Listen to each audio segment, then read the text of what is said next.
अस्सलाम वालेकुम friends, welcome to CSS Target. हम किताब पढ़ रहे थे वाई नेशंस फेल। लेक्चर 1 में हमने जो बुक है वाई नेशंस फेल, जो कि CSS या PMS के जो कैंडिडेट्स हैं, जो जिन्होंने नई नई स्टार्ट्स करनी होती है प्रिपरेशन, उनके लिए हाईली रिकमेंडेड बुक थी। लेक्चर 1 हम ऑलरेडी कवर कर चुके हैं, जिसके अंदर हमने ओवरव्यू पढ़ा। आज हम पढ़ेंगे कि आइडिया नंबर 1।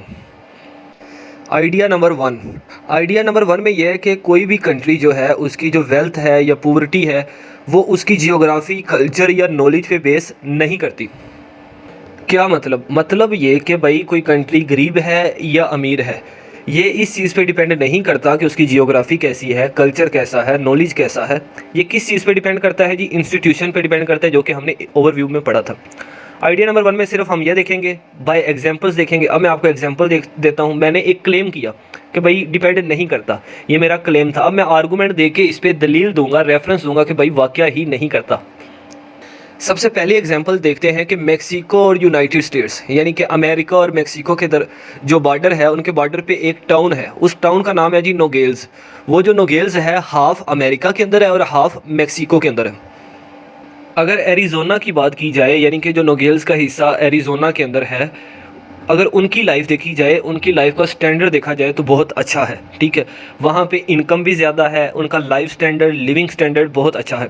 लेकिन जो दूसरा नोगेल्स का दूसरा हिस्सा है, जिसको सोनारा बोला जाता है या सोनोरा बोला जाता है, जो कि मेक्सिको के अंदर है, वहाँ के रहने वाले लोगों का जो लिविंग स्टैंडर्ड है या इनकम है बहुत कम है।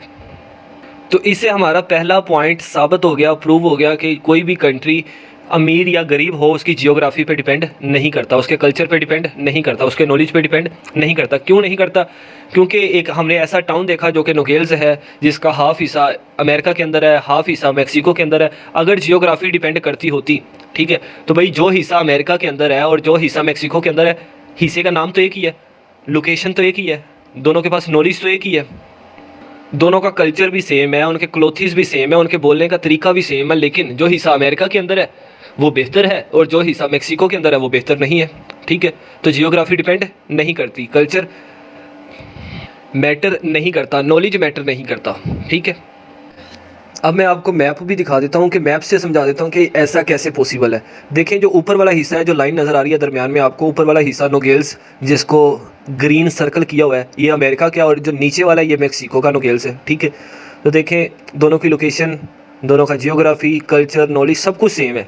लेकिन जो यूनाइटेड स्टेट्स के पास नोगेल्स है उसका लिविंग स्टैंडर्ड अच्छा है, और जो मेक्सिको के पास है इसका लिविंग स्टैंडर्ड अच्छा नहीं है। तो इसका मतलब ये हुआ कि कल्चर मैटर नहीं करता, नॉलेज मैटर नहीं करता। ठीक है, जियोग्राफी, लोकेशन, ज़ुबान, ये सारी चीज़ें मैटर नहीं करती।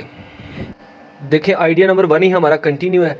देखें, जो रेजिडेंट्स ऑफ नोगेल्स एरिज़ोना के हैं, मतलब कि जो नोगेल्स का हिस्सा अमेरिका के हिस्से में आता है उसका नाम एरिज़ोना है। ठीक है, वहाँ पे हेल्थ केयर की फैसिलिटीज़, एजुकेशन की फैसिलिटीज़ बहुत अच्छी हैं। ठीक है, वहाँ पे क्राइम रेट बहुत कम है as compare to Mexico.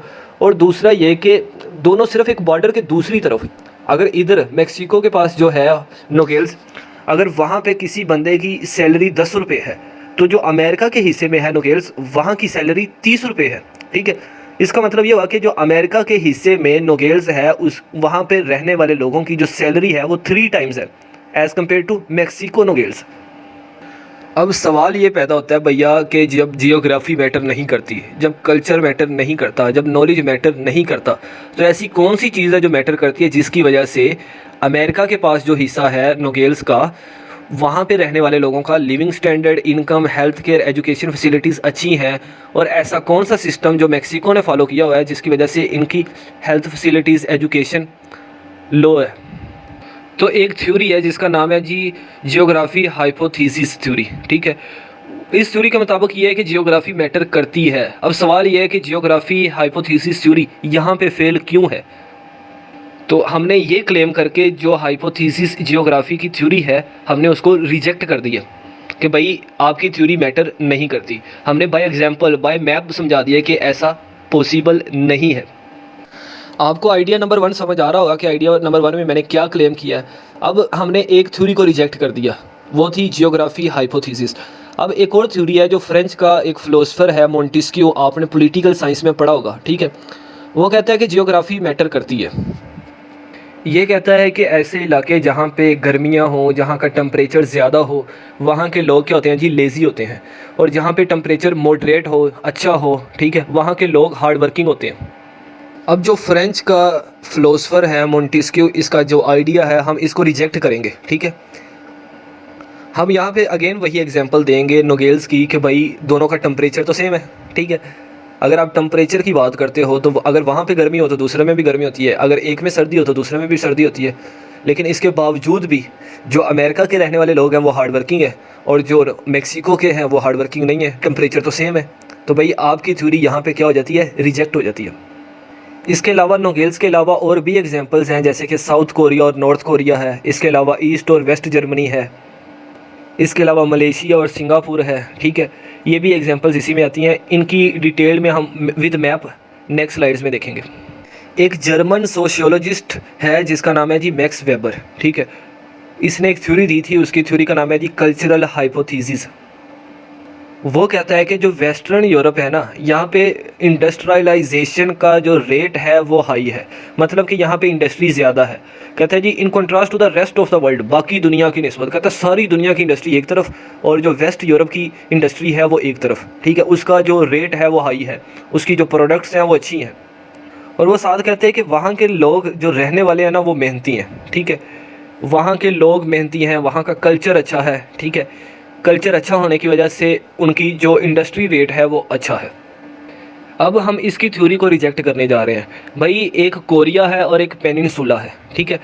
Korea और पेनिनसुला के दरमियान जो कल्चर है वो बिल्कुल सेम है, ठीक है। और बाद में क्या होता है, ये डिवाइड हो जाता है, ठीक है। एक कम्युनिस्ट नॉर्थ बन जाता है और एक कैपिटलिस्ट साउथ बन जाता है। अब यहाँ पे जो जर्मन सोशियोलॉजिस्ट मैक्स वेबर है उसका क्लेम क्या हो जाता है, रिजेक्ट। क्यों? क्योंकि कोरिया की जो लोग हैं उनका लिविंग स्टैंडर्ड और है, जो पेनिनसुला है इनका लिविंग स्टैंडर्ड और है। कोरिया के लोगों की जो इनकम है वो और है और जो पेनिनसुला के लोग हैं इनकी इनकम और है, बस कल्चर सेम है। अब यहाँ पे कल्चर सेम होना ये साबित नहीं कर रहा कि अगर कहीं पे कल्चर सेम हो तो लोग भी वैसे ही होंगे, ऐसा पॉसिबल नहीं है।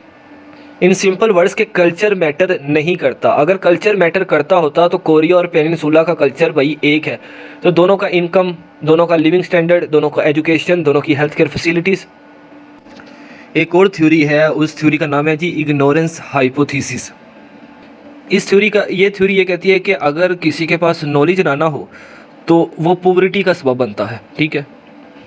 ऐसे लोग, ऐसे इलाके, ऐसे एरियाज़ जहाँ पे लोग नॉलेजेबल ना हो वो पुअर होते हैं, वहाँ पे गुर्बत होती है।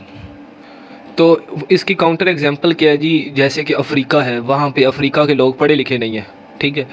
और जब पढ़े लिखे नहीं हैं तो इसलिए वो पुअर है, यानी कि इस थ्योरी के मुताबिक। लेकिन ऐसा नहीं है। अफ्रीका के लोगों में जो उन्हें अमेरिका और जो दुनिया की रिच कंट्री हैं उनकी एडवाइसेस हासिल हैं, वो इतना ज़्यादा पैसा इधर इन्वेस्ट करते हैं, उनकी एक्सपर्ट एडवाइसेस हैं। इसके अलावा पाकिस्तान की आर्मी वहाँ पे है, इसके अलावा यूएन का जो पीस कीपिंग मिशन है वहाँ पे है। यूएन ने वहाँ पे कितने एजुकेशन सेक्टर्स बनवाए हुए हैं, ठीक है। दुनिया की कई इलाकों की फ़ौजें वहाँ पे हैं। लेकिन ये सारा कुछ होने के बावजूद, उन्हें इतनी प्रोटेक्शन मिलने के बावजूद, इतनी नॉलेज की फैसिलिटीज़ मिलने के बावजूद, इतनी एक्सपर्ट एडवाइसेस मिलने के बावजूद भी अफ्रीका क्या है जी, गरीब मुल्क है। अफ्रीका के कई कंट्रीज़ गरीब है, यानी कि टोटल अफ्रीका को तो नहीं कहा जा सकता। अफ्रीका के कई कंट्री जैसे नाइजीरिया है, ठीक है। तो यहाँ से हमें पता चल गया कि नॉलेज भी मैटर नहीं करता। तो ये था आज का हमारा आइडिया नंबर 1 जो कि हमने पढ़ लिया। आइडिया नंबर 1 पे याद रखिएगा एक चीज़ कि ये जो एक्सपर्ट्स हैं जिन्होंने ये किताब लिखी है, जिन्होंने बाय आइडियाज़ दे के, बाय एग्जाम्पल्स दे के नॉलेज को, कल्चर को, जियोग्राफी को रिजेक्ट किया है, इनका ये मतलब नहीं है कि ये टोटली ही इग्नोर है।